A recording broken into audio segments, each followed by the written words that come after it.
तौरात के मानने वालों को यहूदी, इंजील के मानने वालों को क्रिश्चियन, कुरान के मानने वालों को मुसलमान, लेकिन ज़बूर के मानने वाले लोगों को क्या कहा जाता है और ये लोग उस वक्त कहाँ मौजूद हैं? हम सभी लोग जानते हैं कि अल्लाह ने 4 आसमानी किताबें मुख्तलिफ औकात के अंदर अपने पैगंबरों पर नाज़िल की, जो कि तरतीब के लिहाज से तौरात, ज़बूर, इंजील और कुरान मजीद हैं। लेकिन इस्लामी तारीख के अंदर आपको कहीं भी ज़बूर का जिक्र, इसकी तारीख या इसकी तफसीलात कहीं भी जानने को नहीं मिलेगी। पर ऐसा क्यों है कि इस इल्हामी किताब को आज भी दुनिया में इतना ज़्यादा डिस्कस नहीं किया जाता जितना कि तौरात, इंजील और कुरान पाक को? क्या ये उस वक्त भी अपनी असली हालत के अंदर मौजूद है? उसमें क्या क्या लिखा है या फिर इसमें क्या क्या मौजूद है? आज की इस वीडियो में हम इन्हीं सवालात के जवाब जानने की कोशिश करेंगे।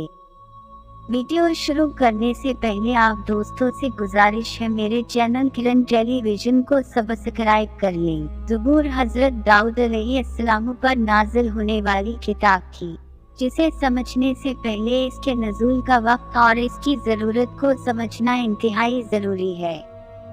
फिरौन मिस्र के 400 साल की गुलामी में रहते हुए बनी इसराइल कौम को आज़ाद करवाने के लिए अल्लाह ने उनके अंदर अपना पैगंबर और रसूल हज़रत मूसा अलैहिस्सलाम को भेजा, जिन पर तौरात यानी पहली मुकम्मल आसमानी किताब को नाज़िल किया गया। हज़रत मूसा अलैहिस्सलाम बनी इसराइल कौम को मिस्र से निकालकर एक बहुत बड़े सहराए सीना पार कराते हुए फ़लस्तीन ले गए, जिसकी तफसीलात कुरान मजीद के अंदर मौजूद हैं। सीना के रास्ते के अंदर को तौर पर तौरात को नाज़िल किया गया। सहराए सीना के अंदर 10 लाख के करीब बनी इसराइल की आबादी को मनु सिलवा खाने को मिला। बादलों ने सूरज की धूप से उनको बचाने के लिए उन पर साया किए रखा। पहाड़ों से पानी के चश्मे जारी हुए। हजरत मूसा अलैहिस्सलाम का जमाना 1500 कब्ल मसीह यानी आज से 3500 साल पहले का बताया जाता है, या फिर हजरत ईसा अलैहिस्सलाम की पैदाइश से 1500 साल पहले का।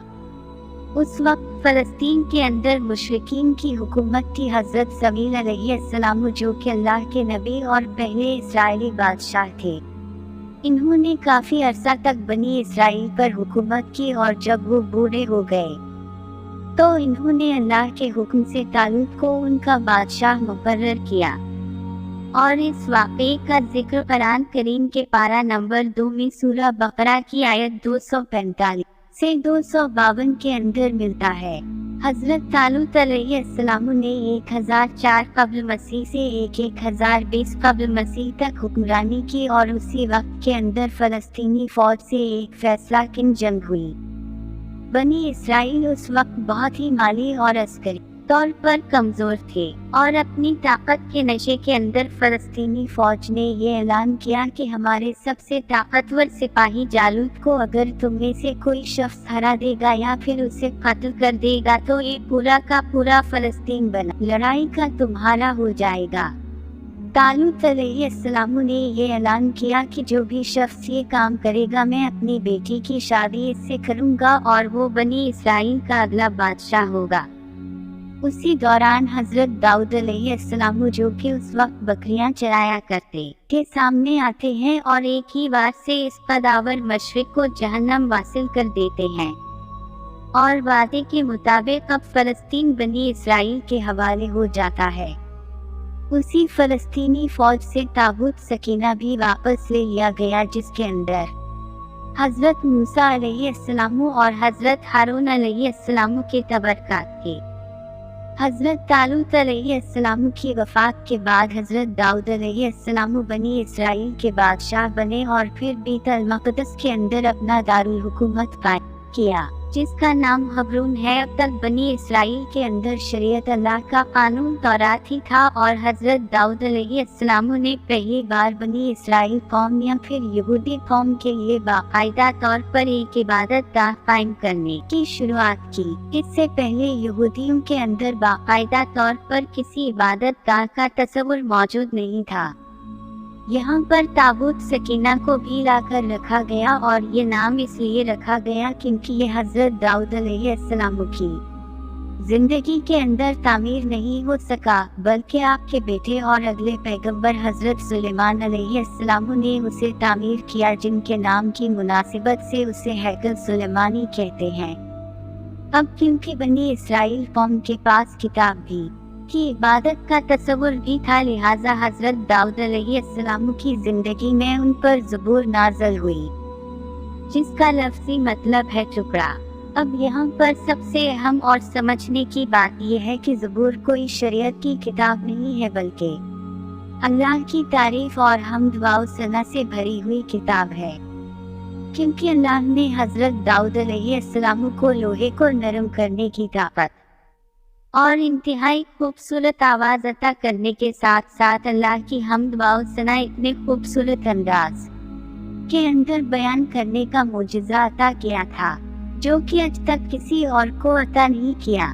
ज़बूर की पूरी किताब भी अल्लाह की तारीफ, इसकी बड़ाइयों और इसकी हम्द व सना से भरी हुई है। इसके अंदर जिंदगी गुजारने की कोई इकामत मौजूद नहीं है, न ही कोई तारीफी पेशिंगियां अखलाकियात, ऐसा कुछ मौजूद नहीं। यानी ज़बूर की बुनियाद पर किसी मुआशरे की बुनियाद नहीं रखी जा सकती। ये कोई अलग से शरीयत या अल्लाह का कानून नहीं है। इस किताब के नाज़िल होने के बाद बनी इसराइल कौम को बाकायदा तौर पर अल्लाह की हम्द व सना और इसकी इबादत का तरीका सिखाया गया। हजरत दाऊद अलैहिस्सलाम अपने हसास के साथ जब इस ज़बूर की तिलावत किया करते, तो आसमान, पहाड़, नदियाँ इस आवाज़ को सुनकर रब के साथ झूमने लगती। इस कलाम और आपकी आवाज़ के अंदर इतना असर था कि ये दुनिया के अंदर ही इंसानों को जन्नत की आवाज़ महसूस हुआ करती थी। हजरत दाऊद अलैहिस्सलाम की वफात के बाद आवाज़ तो बाकी ना रही, मगर ये कलाम बनी इसराइल कौम हैकल सुलेमानी के अंदर खुदा की बड़ाई और इसकी इबादत को बयान करने के लिए पहले भी पढ़ा करती और आज भी पढ़ती है, जो कि जाहिर है कि हजारों सालों से एक जनरेशन से दूसरी जनरेशन तक पास होते हुए अपनी असली हालत के अंदर आज ना तो मुकम्मल तौर पर महफूज है और न ही इसके अंदर मुकम्मल तौर पर वो चीजें मौजूद है जो हजरत दाऊद अलैहिस्सलाम पर अल्लाह ने नाज़िल फरमाई थी। तमाम आसमानी अल्फाज यानी हजरत मूसा अलैहिस्सलाम पर नाज़िल होने वाली तौरात से पहले के सहफ़े खुद तौरात और ज़बूर को ओल्ड टेस्टामेंट या फिर अहदनामा कदीम के नाम से जाना जाता है, जबकि इंजील मुक़द्दस के तमाम नुस्खों और रसूलों के अमाल, हवारियों की खुतूत और मकाशा जिसके अंदर शामिल है, इसको अहदनामा जदीद या फिर न्यू टेस्टमेंट कहा जाता है। ज़बूर की कुछ आयात का तर्जुमा मैं आपको पढ़कर सुना देती हूँ, ताकि आपको बेहतर तौर पर पूरी किताब का मकसद समझ में आ जाए। खुदा मेरा मालिक है, मुझे किसी चीज की कमी नहीं होगी। वो मुझे हरी भरी चरागाहों के अंदर बैठाता है और मुझे सुकून के चश्मों के पास ले जाता है। वो मेरी जान को जिंदा रखता है। वो मुझे अपने नाम की खातिर सच की राहों पर ले चलता है। चाहे मौत की किसी वादी से मेरा गुजर हो, तो भी मैं किसी बला से नहीं डरूंगा, क्योंकि तो मेरे साथ है। तेरे आसा और तेरी लाठी से मुझे तसल्ली मिलती है। तूने मेरे दुश्मनों के मुकाबले में मेरे सामने दस्तरख्वान बिछाया है। हमेशा भलाई और रहमत मेरे सर पर रहेगी और मैं हमेशा के लिए खुदावंद के घर में ही रहूंगा। पूरी ज़बूर उसी तरह से अल्लाह की हम्द व सना पर मुश्तमिल है। उसी ये ज़बूर को शरीयत के तौर पर मानने वाला कोई भी शख्स दुनिया के अंदर मौजूद नहीं, और न ही इसका जिक्र ऐसी आसमानी किताब के तौर पर मिलता है जो कि किसी एक फिरके का कानून हो, क्योंकि अल्लाह की तारीफ और इसकी हम्द व सना तो दुनिया का हर एक मजहब और इसका हर एक फिरका करता है। ये सबकी कामन जबान है जिस पर किसी को कोई इतराज नहीं।